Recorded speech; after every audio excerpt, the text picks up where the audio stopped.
السلام علیکم، آداب۔ میرا وطن اسلامی جمہوریہ پاکستان، کہتے ہیں کہ پاکستان اسلام کے نام پر قائم ہونے والی دنیا کی واحد ریاست ہے، جس کے قیام کی جدوجہد میں 20 لاکھ سے زیادہ جانوں کے نذرانے پیش کیے گئے، ہزاروں ماؤں بہنوں بیٹیوں کی عزتیں پامال ہوئیں اور ہزاروں ماؤں بہنوں بیٹیوں نے اپنی عزتیں بچانے کے لیے کنوؤں میں چھلانگیں لگا کر اپنی جانوں کے نذرانے پیش کیے گئے۔ لاکھوں کو ہجرت کے کربناک عمل سے گزرنا پڑا، اپنے آباء و اجداد کی قبریں، اپنے گھر بار، اپنے کاروبار چھوڑنے پڑے، اور یہ ہے اسلامی جمہوریہ پاکستان۔ پہلے اس ویڈیو کو دیکھیے، پھر آپ سے گفتگو کرتے ہیں۔ آج صبح سعید گدی بھائی حیدرآباد جیل کے ان سفاک اہلکاروں کی اذیتوں کے نتیجے میں وہ شہید ہو گئے۔ یہ حراست کے دوران یہ کوئی ایسی موت واقع نہیں ہوئی، بلکہ یہ ایک ماورا عدالت قتل ہے۔ اس جیل کے اندر جو انہیں اذیتیں دی گئیں، اس بزرگی میں بھی، جبکہ یہ جیل کے اندر قانونی طور پر یہ عدالت کی تحویل میں تھے، جوڈیشل کسٹڈی میں تھے، جن کی حفاظت کرنا قانون کے تحت جیل انتظامیہ کا فرض تھا، لیکن ان کی حفاظت کرنے کے بجائے انہیں اذیتیں دی گئیں، اور ان اذیتوں کے ذریعے محمد سعید گدی مہاجر کو انہوں نے شہید کر دیا۔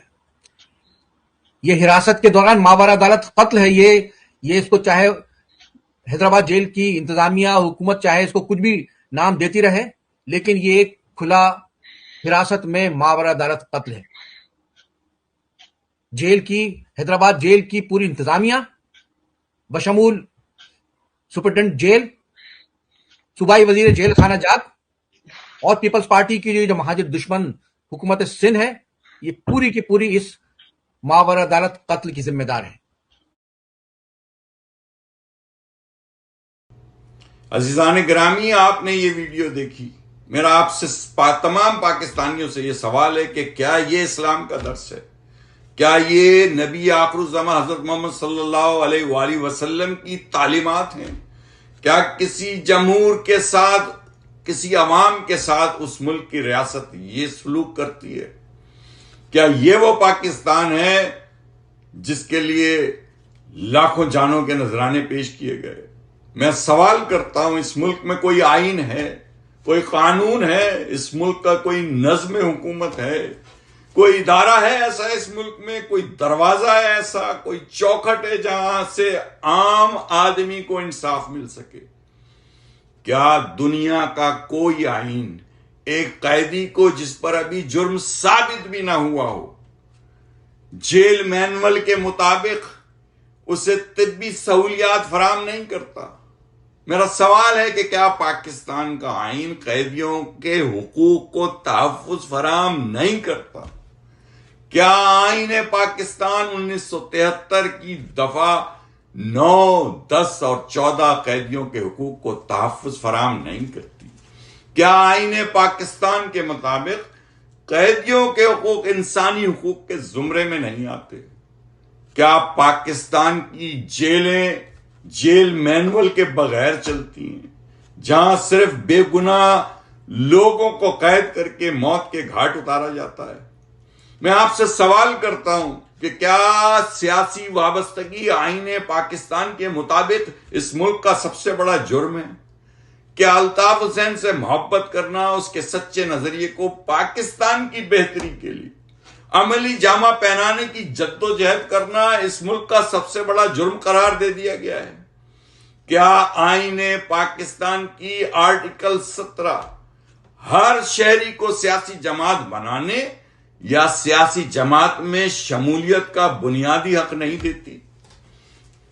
تو میں آپ سے سوال کرتا ہوں کہ اس بزرگ شخص سعید گدی کا جرم کیا تھا؟ اسے کس جرم کی پاداش میں پابند سلاسل کر کے اس کا کسٹوڈیل یعنی حراستی قتل کیا گیا ہے؟ میں آپ سے سوال کرتا ہوں، مجھے بتائیے کہ کیا کوئی ایسا کمرہ عدالت ہے اس ملک میں؟ کیا کوئی ایسا در ہے؟ کیا کوئی ایسی چوکھٹ ہے جسے کھٹکھٹا کر اس بزرگ کے کسٹوڈیل یعنی حراستی قتل پر انصاف طلب کیا جائے؟ پاکستانیوں، میرے پاکستانیوں، مجھے بتاؤ ہم کہاں جائیں؟ ہم کس سے فریاد کریں؟ ہم کس در کو کھٹکھٹائیں؟ ہم کہاں احتجاج کریں؟ ہمارا جرم کیا ہے؟ ہمیں پاکستان بنانے، پاکستان بچانے اور پاکستان کو سنوارنے کی عملی جدوجہد کا خواب دیکھنے کی اتنی بڑی سزا کیوں دی جا رہی ہے؟ پاکستانیوں پلیز ہمیں بتاؤ ہمارا جرم کیا ہے؟ ہم کہاں جائیں؟ پاکستانیوں، میں آپ کے جواب کا منتظر رہوں گا۔ بہت شکریہ، خدا حافظ۔